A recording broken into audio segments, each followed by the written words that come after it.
श्रोता प्रेमियों, मैं राम सागर शास्त्री आप लोगों के समक्ष रखने जा रहा हूं विभीषण की भक्ति। देखिए, विभीषण जी राम के परम भक्त थे, जिन्होंने ब्रह्मा जी से वरदान में राम के चरणों में अनुराग मांगा था। जिस समय हनुमान जी लंका में सीता जी की खोज कर रहे थे,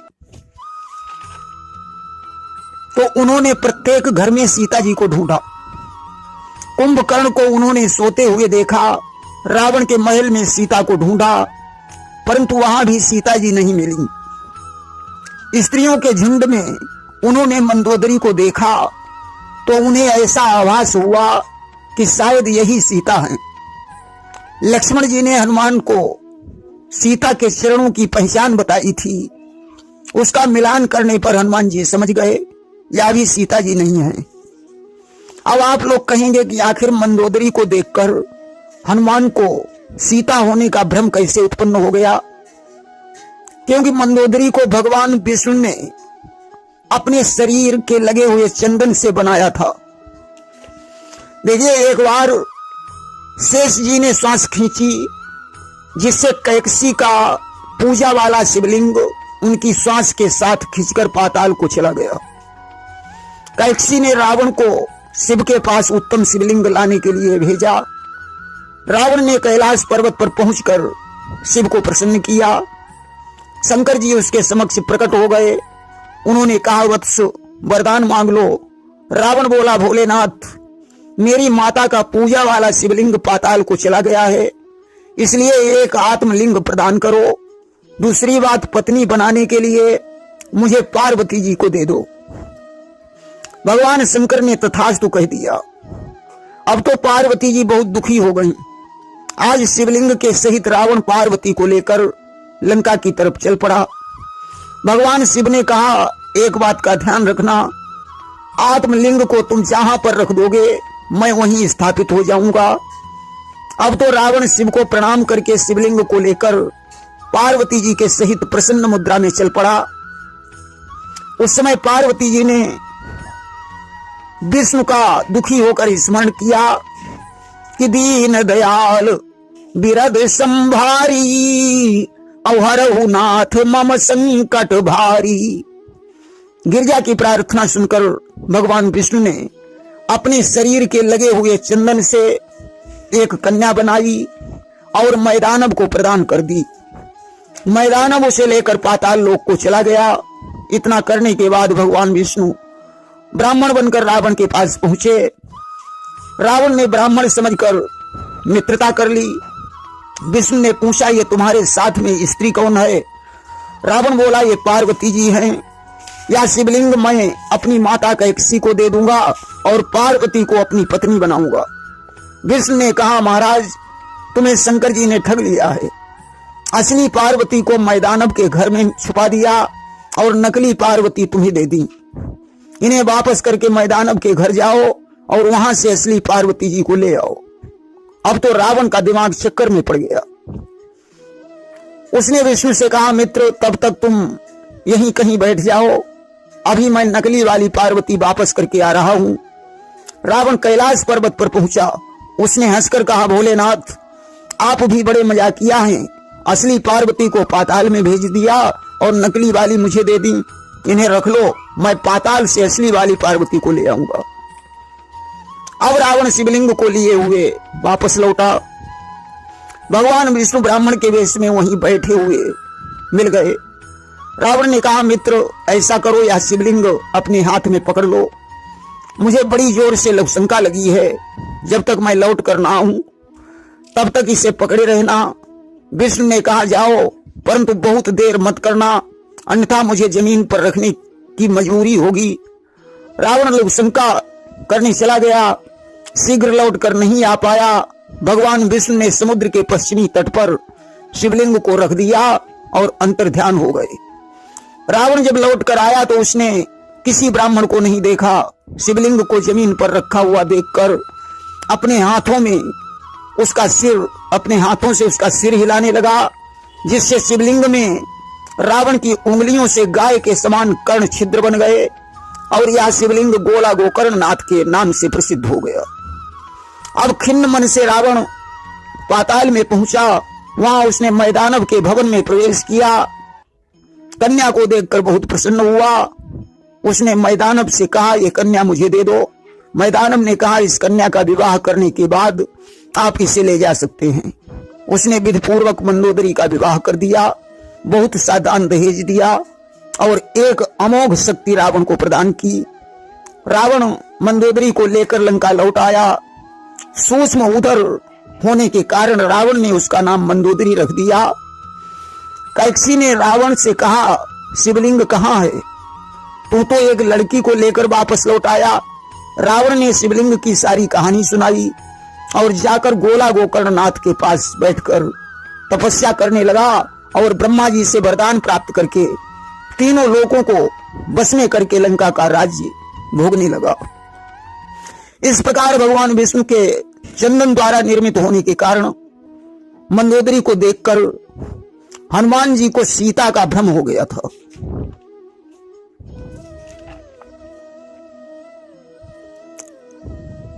देखिए, इस समय हनुमान जी लंका में सीता जी को खोज रहे थे। खोजते खोजते उन्हें एक ऐसा घर दिखाई पड़ा जिसके ऊपर राम का नाम लिखा था। हनुमान जी विचार करने लगे, लंका तो निशाचरों की नगरी है, इसमें राम का भक्त कहां से उत्पन्न हो गया? मुझे इस भक्त पुरुष से जरूर मिलना चाहिए। और विभीषण से मिलने के बाद उन्हें पता चला कि सीता जी अशोक वाटिका में हैं। अशोक वाटिका उजाड़ने पर मेघनाद उन्हें बंदी बना ले गया। रावण ने हनुमान की पूंछ में आग लगाने का आदेश दे दिया। हनुमान ने पूंछ घुमा घुमा कर सारी लंका में आग लगा दी कि राम विमुख लंकेश की स्वर्ण लंक भई छार, बची विभीषण की कुटी राम नाम आधार। विभीषण के घर पर राम का नाम लिखा हुआ था, इसलिए उनका घर सुरक्षित बच गया। विभीषण को राम के नाम की महिमा पर अटल विश्वास हो गया। देखिए, जिस समय सेतु का निर्माण हो रहा था उस समय नल और नील पानी पर पत्थर तैरा रहे थे। नल एक पत्थर पर रा लिखते थे तो नील दूसरे पत्थर पर मां लिखते थे। पत्थर पानी में डाल देते थे और इसके वरदान के कारण पत्थर डूबते नहीं थे, इसलिए रा और मां नाम के पत्थर आपस में जुड़ जाते थे। इसमें राम के नाम का प्रताप अधिक महत्व रखता था। 5 दिन में 100 योजन का पुल निर्माण हो गया। विभीषण जी को राम के नाम की महिमा पर दृढ़ विश्वास हो गया। देखिए, विभीषण ने रावण से कहा था, भैया राम की सीता वापस करके तुम उनकी शरण में चले जाओ, तुम्हारा कल्याण हो जाएगा। परंतु अभिमानी रावण ने उन्हें लात मारकर लंका से निकाल दिया। विभीषण जी राम की शरण में चले गए। अभिमानी रावण राम के हाथों से मारा गया। विभीषण लंका के राजा बन गए। राम के राज तिलक के समय विभीषण जी ने राम को एक मणियों की माला पहनाई। राम ने वो माला सीता के गले में डाल दी। सीता जी ने हनुमान के गले में डाल दी। हनुमान जी ने उस मणिमाला में राम की खोज की। वे दाना फोड़कर राम का दर्शन करना चाहते थे। धीरे धीरे सारी माला फोड़ डाली, परंतु दाने के अंदर राम के दर्शन नहीं हुए। तो जामवंत तब मसल बखाना कि बंदर अदरक स्वाद न जाना। जामवंत ने तब एक कहावत कही कि बंदर अदरक के स्वाद को नहीं जानता है। तुम इस माला को फोड़कर राम का दर्शन करना चाहते हो, अरे अपना सीना फाड़ कर देखो, क्या तुम्हारे सीने में राम जी मौजूद हैं? हनुमान जी ने सीना फाड़ दिया कि कपिपति जब निज सीना चीरा और सीय सहित निरखे रघुवीरा। हनुमान ने जब सीना विदीर्ण किया, सीने के अंदर राम और सीता दिखाई पड़ने लगे। विभीषण ये देखकर आश्चर्यचकित हो गए। इसके बाद भगवान ने सभी बंदर भालुओं को विदा कर दिया। विभीषण को 1 कल्प तक लंका में राज्य करने का आशीर्वाद दिया। 11,000 वर्ष राज्य करने के पश्चात राम परमधाम को चले गए। विभीषण जी लंका का राज्य करने लगे। अब विभीषण की भक्ति का वर्णन भला कौन कर सकता है कि भक्ति जो विभीषण की कहे ऐसो कौन जन, और या पे कछु कही जाति सुनऊ चित्त लाई के। चलत जहाज परो अटकी विचार कियो, को अंगहीन नर दियो लई बहाई के। जाई लगो टापू ताही राक्षसनी उठाई लियो, मोद भरी राजा पास लाए किलकाई के। देखत सिंहासन से कूदी परे नयन भरी, याही के आकार राम देखे भाग पाई के। एक बार की बात है, एक व्यापारी अपना जहाज लेकर परदेश को चला। अचानक उसका जहाज समुद्र में अटक गया। व्यापारी ने बहुत कुछ प्रयास किया परंतु जहाज नहीं चला। उसके साथ एक ज्योतिषी भी रहता था। उसने ज्योतिषी से पूछा अब क्या करना चाहिए। ज्योतिषी बोला समुद्र किसी अंगहीन पुरुष की भेंट चाहता है। व्यापारी के साथ एक अंगहीन सेवक था। उसने उसी को समुद्र में फेंक दिया और फेंका समुद्र में, मगर वहीं प्रभु ने प्रबंध कर डाला है। जिसका राघव रखवाला है तो कौन मारने वाला है। भगवान के प्रताप से वह मनुष्य डूबा नहीं। जिसकी रक्षा भगवान करते हो भला उसे कौन मार सकता है। उधर व्यापारी का जहाज चल पड़ा, वह परदेश को चला गया और इधर वह मनुष्य बहते बहते लंका के टापू पर जाकर लगा। राक्षसों ने उसे देखा, उठा लिया और विभीषण के पास ले आए।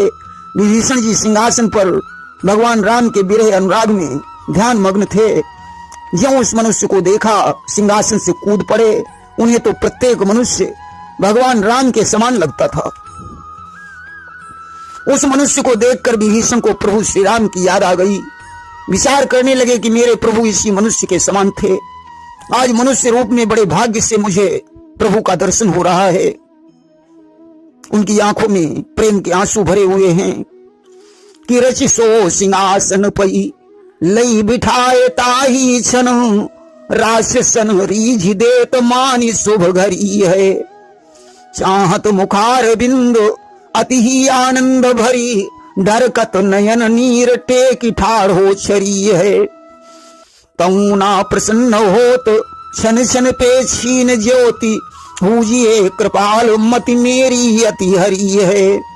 करो सिंधु पार मेरो यही सुख सार दियो, रतन अपार लाए बाही ठौर परी है। अच्छे अच्छे कपड़े और आभूषण पहनाकर विभीषण ने उस मनुष्य को सिंहासन पर बैठाया।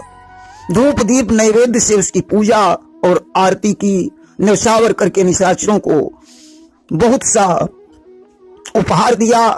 उस घड़ी को बहुत शुभ मान करके सोने की छड़ी हाथ में लेकर उसके सामने खड़े हुए बड़ी श्रद्धा के साथ उस मनुष्य का दर्शन कर रहे हैं। आंखों में प्रेम के आंसू भरे हुए हैं परंतु उस मनुष्य के मुख पर कोई प्रसन्नता नहीं दिखाई पड़ी। वह यही विचार कर रहा था कहीं ये सत्कार करने के बाद मुझे बलिवेदी पर न चढ़ा दें। विभीषण हाथ जोड़कर कहने लगे इस दास के लायक कोई सेवा बताइए जिससे आपको परम सुख प्राप्त हो। मनुष्य आंखों में आंसू भरकर बोला मुझे समुद्र के पार उतार दीजिए, इसी में मेरा परम सुख है। विभीषण जी ने उसे बहुत से रत्न भेंट किए और समुद्र के किनारे ले आए। एक कपड़े की पट्टी पर राम का नाम लिखकर उन्होंने उस मनुष्य के माथे पर बांध दिया कि राम नाम लिख शीस मध्यता ही बांध दियो, और या को यही पार करे भाव सासो पायो है। ताही ठौर बैठो मानो नयो और रूप भयो, गयो जो जहाज सोई फेरी केर आयो है। लियो पहचानी पूछो सब सो बखान कियो, हियो हुलसायो सुनी विनय करी चढ़ायो है। पर्यो नीर कूदने को पाए ना परस करो, हरो मन देख रघुनाथ नाम भायो है। राम नाम की पट्टी बांधकर विभीषण ने उस मनुष्य से कहा कि श्री राम के प्रताप से लोग संसार सागर से पार हो जाते हैं। यह समुद्र तो कोई बड़ी चीज नहीं, आप बिना प्रयास के पार हो जाएंगे। विभीषण के सच्चे भाव और विश्वास से वह मनुष्य जल पर थल की तरह चलने लगा। समुद्र के उस पार पहुंचकर उसने देखा कि वही जहाज वापस लौटकर उसी जगह पर आकर लगा। लोगों ने उस मनुष्य को पहचाना और पूछने लगे, भैया तुम समुद्र में डूबने से कैसे बच गए? उसने आदि से अंत तक सारी कहानी सुनाई। अब तो व्यापारी हाथ जोड़कर उस मनुष्य से क्षमा मांगने लगा और जहाज पर बैठा लिया। उसके पास अनमोल रत्न की पोटली देखकर नाविक को लोभ उत्पन्न हो गया। मनुष्य ने कहा कि राम के नाम में बहुत बड़ी शक्ति है कि उपजई राम शरण विश्वासा और भव निधि तर नर बिनहि प्रयासा। अगर राम के चरणों में विश्वास हो जाए तो समुद्र की बात ही छोड़ो, मनुष्य अगम भव सागर से पार हो जाता है। उसने राम का नाम लिया और समुद्र में फिर से कूद पड़ा और ऐसे चलने लगा जैसे पृथ्वी पर चल रहा हो। इस प्रभाव को देखकर व्यापारी और नाविक को भी राम के नाम में श्रद्धा और विश्वास हो गया। अब तो सारे लोग मिलकर भगवान राम का गुणगान करने लगे। राम नाम के मंत्र से वे सबके सब संसार सागर से पार हो गए। प्रेम से बोलिए सियावर रामचंद्र की जय।